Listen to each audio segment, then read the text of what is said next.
साथियों नमस्कार।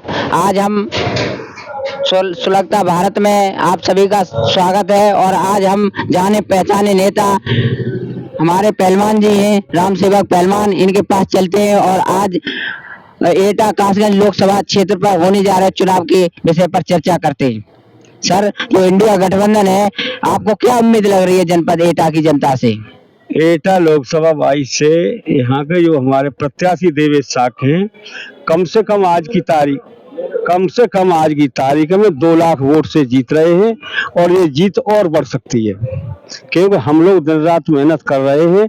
रोज 15 से लेकर 20 सभाएं कर रहे हैं और रात के 11 बजे तक घूम रहे हैं। ये चुनाव एक लोकसभा का चुनाव नहीं है, ये चुनाव देश का लोकतंत्र और संविधान का बचाने का चुनाव है। अगर यहाँ से हम लोगों ने अभी एक बार चूक की तो न देश में संविधान बचेगा, न लोकतंत्र बचेगा, न आरक्षण बचेगा। सर, हम जनपद एटा की स्थिति देख रहे हैं कि 2014 का जो लोकसभा चुनाव हुआ और 19 में हुआ और 24 में होने जा रहा है और एटा कासगंज रेलवे लाइन का मुद्दा था, मिठाई भी बट गई। आप इस पर क्या चर्चा करेंगे? मेरा तो पहले का भी वीडियो इसमें होगा कि पहले इन्होंने ये चुनाव आता है तब पट्टियां लगवा के, चूना डलवा के और ये दिखा देते हैं मीडिया के द्वारा कि हो गई, लाइन मंजूर हो गई। मैंने पहले भी इसका खंडन किया था कि ये नौटंकी वाले हैं, ये एटा का विकास नहीं करेंगे और ये विकास करेंगे कहाँ? ये तो जमीन, मकान, दुकान, प्लॉट घेरने में लगे हैं। इनको जनता से कोई मतलब नहीं है। सर, जैसा कि हमारे माननीय राजवीर उर्फ राजू भैया, जो हमारे जनपद एटा के माननीय सांसद जी हैं, उन्होंने 2014 में जब पहली बार सांसद बने थे तो उन्होंने कहा कि जनपद एटा में विकास की गंगा बहेंगी। वो कटिंग भी हमारे पास अखबार की मौजूद है, लेकिन हमको दिखाई दे रहा है यहाँ सड़क का विकास नहीं है, औद्योगिक विकास नहीं है। आप उस पर क्या प्रकाश डालेंगे?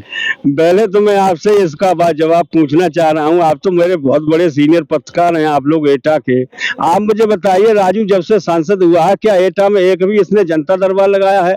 दूसरी बात, एटा के रिकॉर्ड में ये राजू भैया सांसद नहीं है, ये एक व्यापारी है। जमीनें घेरता है, जमीन, मकान, दुकान, प्लॉट घेरा है। वर्तमान में लोधियों की ही इन्होंने जमीन पर कब्जा किया है। जनता से कोई मतलब नहीं है, एटा से इसका सरोकार नहीं है। 6-6 महीना, साल भर में एक इसका चक्कर लगता है, इससे कोई संबंध नहीं। पब्लिक बहुत दुखी है, पब्लिक नाराज है, थानों में पिट रही है, चौकियों में पिट रही है, कोई सुनने वाला नहीं है।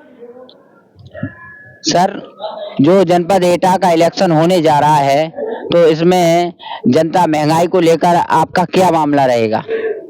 इस जो चुनाव जो चल रहा है 24 का, उसमें सबसे बड़ा मुद्दा महंगाई का है, बेरोजगारी का है और ये सबसे बड़ी बात ये है कि लड़ाइयाँ होती नहीं है चुनाव में, अगड़ा की, पिछड़े की, शूद्र की, सवर्ण की। लेकिन आज ये लड़ाई न शूद्र की है, न सवर्ण की है, अगड़े की, न पिछड़े की है। पूरा समाज, पूरा हर वर्ग आज वो लड़ाई लड़ रहा है कि ये लड़ाई संविधान बचाने की है और लोकतंत्र बचाने की है, देश बचाने की, अपने मौलिक अधिकार बचाने की लड़ाई है। ये लड़ाई अब की बहुत भारी विषम लड़ाई है, क्योंकि देश संकट में है। सर, आप मोदी जी की गारंटी पर क्या कहना चाहोगे?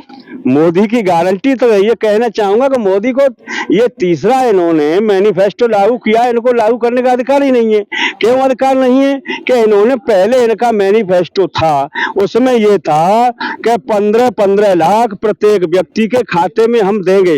तो जब 15 लाख रुपया खाते में देने का इन्होंने कहा, 2 करोड़ रुपया नौकरी देने के बाद कहा और गैस सिलेंडर से लेकर सारी चीज मद्दा करने के बाद कही, तो आज तक न तो 15 लाख आए, नहीं 2 करोड़ नौकरियां लगी और नहीं महंगाई खत्म हुई। और महंगाई की बात करूं तो ये 350 का सिलेंडर 400 का हो जाता था तो स्मृति ईरानी सहित मोदी गली में नाचते थे, रोड पे उधम जंतर मंतर से लेकर सभी जगह करते थे।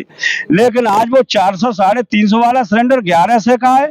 आज इनके मुंह में दही जम गया है, कोई बोलने को तैयार नहीं है।